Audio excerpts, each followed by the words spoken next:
Hola, Benito. Aujourd'hui on se retrouve pour une nouvelle vidéo où je vais donc vous parler de mon opération. Je vais d'abord vous expliquer comment la vidéo va être tournée avant de faire mon petit disclaimer et de vous parler du reste. Donc la vidéo va être filmée en 4 parties. Donc la partie maintenant que j'enregistre à ce moment même où je vais vous expliquer ce que c'est l'opération, combien ça coûte, en quoi ça consiste, pourquoi je le fais, bref, toutes ces raisons là. La deuxième partie de la vidéo ce sera le matin quand je serai à l'hôpital pour dire un peu comment je me sens avant l'opération, etc.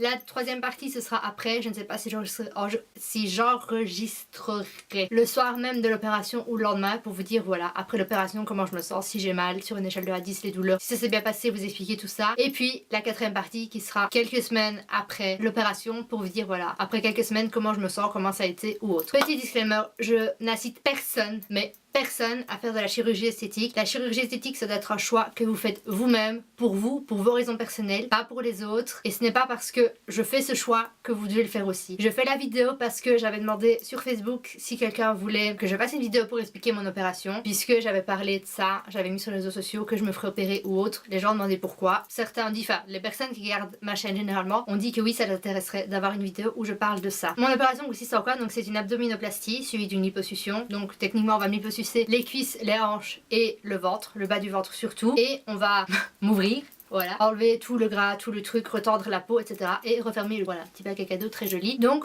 pourquoi je le fais? Ce choix est personnel. À la base je voulais juste faire mes cuisses puisque dans la famille on a toutes le même problème. Et c'est pas juste un problème dû au poids, puisque ma grand-mère elle a des jambes comme ça et elle a le même problème. C'est qu'on a les cuisses qui se touchent. Voilà, on n'a pas de taille gap. On a les cuisses qui se touchent et c'est très handicapant en été. Puisque dès que je mets une robe ou une jupe, je suis obligée de mettre un cycliste en dessous ou un short quand même assez long. Ou justement quand j'achète des shorts il faut qu'ils soient assez longs parce que sinon mes cuisses frottent, j'attrape des gros boutons rouges, ça fait super mal et c'est pas agréable. Du coup à la base je voulais juste faire ça, faire un peu voilà, galber mes cuisses et, enfin galber, retirer le gras et avoir un mini taille gap de manière à ce que mes cuisses ne se touchent plus et que je puisse être plus à l'aise en été et avoir plus de facilité. De là j'ai aussi beaucoup discuté puisque c'est une opération que mon père a fait aussi, pas les cuisses juste le ventre. Et le problème que j'ai, puisque je vois déjà les gens venir, mais fais attention à ce que tu manges, fais du sport, oui je fais tout ça, puisque comme vous le savez ou pas, voilà sûrement pas, je suis diabétique donc de type A avec une pompe à insuline. Je suis le régime diabétique à la lettre qui est donc, pour vous expliquer vite fait le régime, une tartine de pain complet le matin avec du fromage light. À midi 10h c'est un fruit, enfin une pomme, un fruit ou un yaourt 0%. À midi c'est 2 tranches de pain gris encore ou complète, moi c'est du sans gluten puisque je suis intolérante au gluten, avec fromage 0% ou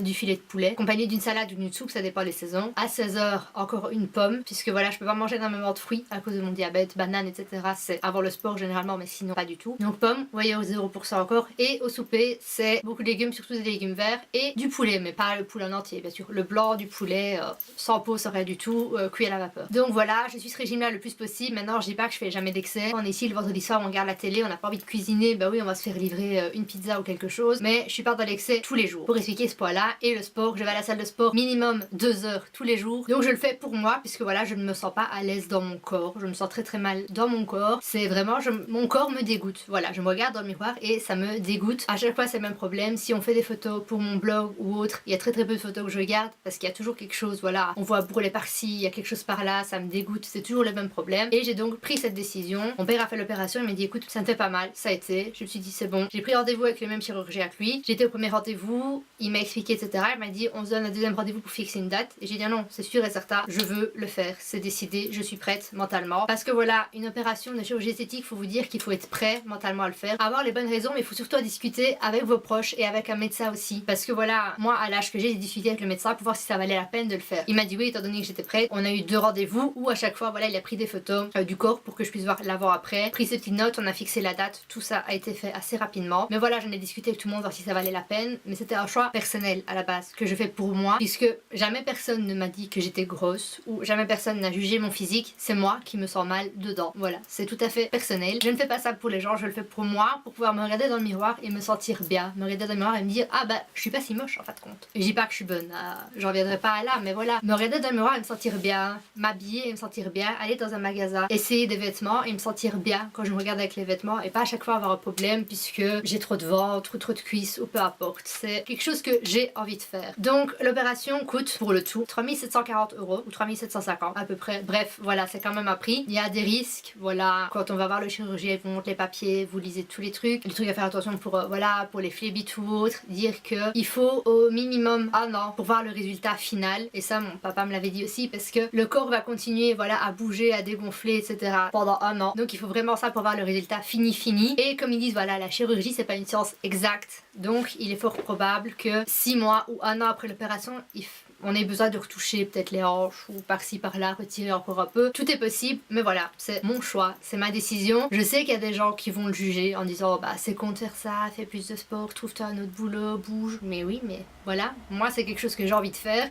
Oui, c'est la facilité, faut dire ce qui est, c'est la facilité, c'est voilà, je rentre à l'hôpital et je vais pas perdre 20 kilos non plus. Voilà, c'est vraiment avoir le corps que je veux en passant par la chirurgie, ça va plus vite, c'est vrai, mais voilà, encore une fois, c'est ma décision. J'ai réfléchi depuis de nombreuses années à tout ce qui est liposuction ou autre, puisque même en ayant des occupations toute la journée, en bougeant, en travaillant toute la journée, en faisant du sport le soir, en ayant une alimentation équilibrée, bah j'aurai toujours les cuisses qui se touchent et j'aurai toujours une petite bouée de gras. Voilà, même quand j'avais 20 kilos de moins que maintenant, j'avais cette petite bouée de gras. Je perds de partout sauf des cuisses et du bas du ventre. Donc c'est voilà le pourquoi du comment j'ai décidé de faire cette opération. Donc j'ai rendez-vous avec l'anesthésiste. Nous sommes, puisque cette vidéo est filmée en avance. Maintenant cette partie-ci est filmée en avance. Les autres parties seront filmées le jour de l'opération et quelques jours après et le tout sera monté. Ce sera peut-être une vidéo un peu longue, je m'excuse d'avance. Si ça ne vous intéresse pas, bah fermez la vidéo et ne regardez pas. Voilà, je vois pas quoi dire d'autre. Maintenant, à ceux qui voudront mettre des commentaires pour juger ma décision d'opération, pour vous dire que c'est con ou je ne sais quoi d'autre, je m'en fous. Voilà, je m'en fous clairement, c'est mon choix, c'est ce que j'ai envie de faire. Et voilà, il faut arrêter de dire que les gens font des changements en eux ou la chirurgie ou peu importe pour les autres. Il y en a qui le font. Je dis pas le contraire, mais c'est pas mon cas. Voilà, je suis quelqu'un qui s'en fout de ce que les gens peuvent penser de moi, physiquement je veux dire. Après ça dépend qui, je pense que si mon copain ou ma meilleure amie ou mes parents ou ma grand-mère venaient à me dire oh non ça va pas, t'es trop grosse ou autre, je me remettrais beaucoup plus en question que si c'est des inconnus. Maintenant j'ai discuté avec eux tous approuvent mon choix. Ils m'ont dit si t'as envie de le faire, bah fais-le, c'est ton corps, tu décides. Donc pour moi c'est le plus important, la vie des autres honnêtement, je m'en fous. Donc voilà, je suis à l'hôpital, il est 7h30, dans 1 heure on m'opère. Je vous dirai après voilà comment je me sens, peut-être pas aujourd'hui, tout dépendra aussi de comment je me sens vraiment. Et voilà, l'opération s'est bien passée, j'ai eu un peu mal quand je me suis réveillée, donc ils m'ont donné de la morphine. Maintenant la douleur est supportable, c'est comme si on avait fait beaucoup d'abdos, alors qu'on n'a plus fait de sport depuis longtemps. J'ai une sonde pour faire pipi, voilà, ça vous savez. Donc je vais pas pouvoir me lever aujourd'hui, je dois rester alitée. Si tout se passe bien, je sortirai vendredi. Donc pour rappel, on est le mercredi 21 juin, vu que la vidéo sortira plus tard. Mais sinon voilà, l'intervention a duré entre 3h30 et 4h je pense. Tout a bien été. Donc voilà, je vous reparlerai après des résultats d'ici quelques temps. Et donc voilà, là on se retrouve pour la dernière partie de la vidéo concernant mon opération. Donc pour expliquer vite fait, il y a eu des complications me concernant, puisque évidemment dès qu'il doit y avoir des complications, ça tombe sur moi. Pour vous résumer vite fait, parce que j'ai expliqué ça rapidement sur les réseaux sociaux, mais pas en vidéo. Suite à mon opération, j'ai fait une petite embolie pulmonaire. Voilà, ça arrive durant les longues opérations. Je ne remets la faute sur personne, parce que ce n'est la faute de personne en soi. J'ai passé 2 jours aux soins intensifs sur surveillance. Une fois que l'embolie a eu l'air de s'être calmée, on m'a remise en chambre normale, donc au service de chirurgie. Puis on m'a transférée en cardiologie, voilà, pour surveiller vu que mon cœur battait trop vite. Pas utiliser des termes trop techniques non plus. Donc je suis restée 10 jours à l'hôpital au lieu de 2. J'ai finalement pu rentrer chez moi, je sais même plus à quelle date je suis rentrée chez moi, bref. Je pense qu'au moment où la vidéo sortira, ça devra faire 1 semaine ou 2 que je suis rentrée chez moi. Ça a été compliqué, plus compliqué que ce que je pensais, étant donné qu'au départ j'avais un corset très serré avec un panty, donc vu que j'ai fait la liposuction des cuisses qui venait jusqu'au genou, plus les bas de contention par-dessus à cause de l'embolie. C'était très contraignant parce que, pas seulement à cause de la chaleur, parce qu'après l'opération, je veux dire mercredi, jeudi il a fait chaud, mais après le temps était plus ou moins calme. Mais c'est le fait d'être compressé, de pas savoir bouger, d'avoir du mal à marcher, d'avoir du mal à respirer dès qu'on bouge. Ça a été très compliqué, ça n'a pas été agréable du tout. Maintenant voilà, c'est fait, c'est fait. Quand je me regarde dans le miroir, je suis contente puisque je vois la différence. J'ai toujours une ceinture abdominale très serrée qui est donc là pour aider les œdèmes à se résorber. Voilà, en cas d'opération, il y a des œdèmes, c'est l'eau. Voilà, j'ai de l'eau. Donc ça a un peu gonflé par endroits, donc il faudra 6 semaines avant de voir les œdèmes un peu plus se résorber.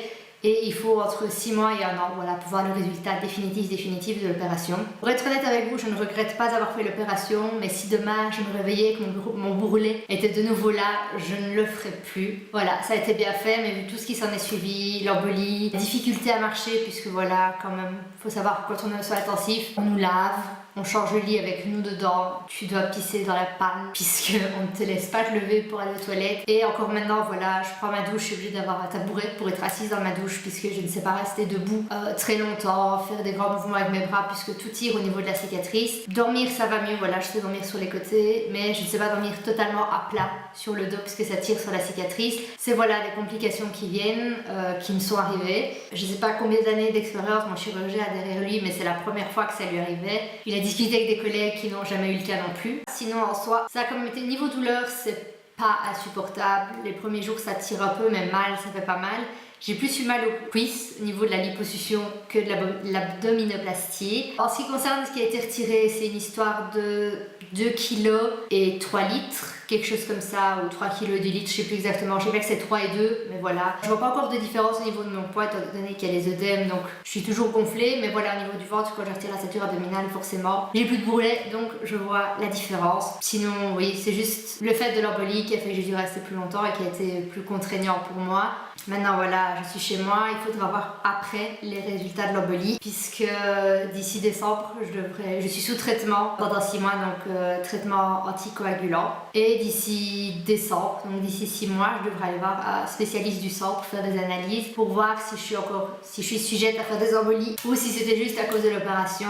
Et en cas de reprendre des dispositions. Mais voilà, ça commence à aller mieux, je commence à pouvoir me déplacer plus facilement. Je suis toujours épuisée de l'anesthésie, mais voilà, il faut savoir que vous faites une opération de chirurgie esthétique, puisque bon, opération de chirurgie esthétique, c'est votre décision, c'est votre choix. Il y a des risques. Les risques, je les connaissais, puisque voilà, les risques ou des choses qui peuvent arriver à l'opération, qui expliquent que c'est possible qu'il faille retoucher par après, puisque la chirurgie n'est pas une science exacte. Encore moins dans une liposuction, on peut retirer puis se rendre compte qu'on aurait pu retirer plus. Enfin bref, j'étais au courant des risques, j'aurais jamais cru que ça me serait arrivé. Voilà, maintenant c'est arrivé. Je sais que j'ai fâché quelques personnes de ma famille par cette opération puisque, voilà, étant diabétique, j'ai eu d'autres problèmes de santé qui ont suivi. J'ai une santé très fragile, même si ça ne se voit pas. J'ai une santé hyper fragile. Les gens qui me connaissent ou les gens de ma famille le savent. J'aurais dû prendre plus de précautions suivant cette opération. Mais voilà, en soi, sinon tout le reste s'est bien passé, voilà. Je suis contente du résultat final, c'était ce qui me faisait le plus peur, au fait. Et je suis quand même contente de ça. Maintenant, c'est vrai que j'en fais trop puisque je suis quelqu'un qui n'aime pas rester sans rien faire, j'aime bien bouger, j'aime pas demander de l'aide, j'aime bien faire les choses toute seule, donc je me suis auto-épuisée toute seule en faisant beaucoup de déplacements, en allant marcher longtemps, en ne demandant pas de l'aide aux gens pour des bêtises, juste que brancher un ordinateur, il me faut 5 minutes pour me baisser et 10 minutes pour me relever parce que voilà, mes jambes me font mal, la cicatrice tire, bref. Le dernier message que je voulais faire passer dans cette vidéo, vous dire plutôt, c'est que la chirurgie c'est pas un jeu. Voilà, la chirurgie plastique ce n'est pas un jeu, loin de là. Il faut pas le faire si de un vous ne vous sentez pas prête à le faire. Il faut pas le faire pour les mauvaises raisons non plus. Moi je l'ai fait comme je l'ai expliqué au début de cette vidéo parce que j'étais mal dans ma peau, parce que j'étais complexée, ça faisait des années que j'étais complexée et je l'ai fait parce que j'en avais envie. C'est pas parce que quelqu'un m'a dit oh t'es grosse, t'as un bourrelet, personne ne me l'a jamais dit et ça a vraiment été un choix qui m'a été propre. C'est pas parce que des gens m'ont dit de le faire ou autre. C'est juste qu'il faut vous rendre compte qu'on voit beaucoup ça maintenant partout avec le tourisme médical, beaucoup de gens de télé-réalité qui partent se faire opérer pour un oui, pour un non, qui rentrent au bloc opératoire et qui ressortent en ayant fait 12 opérations de chirurgie esthétique en même temps. Et ce n'est pas parce que eux le font que vous devez vous sentir obligé de le faire. La plupart d'entre vous, je sais qu'elles sont jeunes, donc à votre âge, oui vous pouvez y penser si vous êtes complexé, mais c'est pas une raison de le faire. Parce que à 15 ans, on peut être complexé par quelque chose, par son nez, par ses seins, par ses fesses, peu importe quoi, par des parties physiques de nous-mêmes. Et en grandissant, on se rend compte que il n'y avait pas besoin d'être complexé pour ça, parce qu'en grandissant, soit que le complexe reste, faut dire ce qui est, moi mon complexe il est resté, d'où mon opération, mais en grandissant le complexe peut aussi partir et vous pouvez aussi vous rendre compte que voilà, que vous étiez jeune, vous vous êtes focalisé sur un détail physique et que avec les années vous avez rencontré une personne aussi qui vous a peut-être aidé à passer au-dessus de ce complexe ou autre. Maintenant, je n'encourage personne à faire de la chirurgie esthétique. Je l'ai fait parce que j'en avais envie. J'ai décidé de partager cette vidéo avec vous puisque j'en parlais sur Snapchat et sur ma page Facebook ou sur mon compte Facebook de mon opération. On m'a demandé souvent opération de quoi, de quoi, de quoi. Du coup je me suis dit j'allais faire une vidéo pour vous expliquer tout dans les détails. Voilà, c'est la fin de cette vidéo.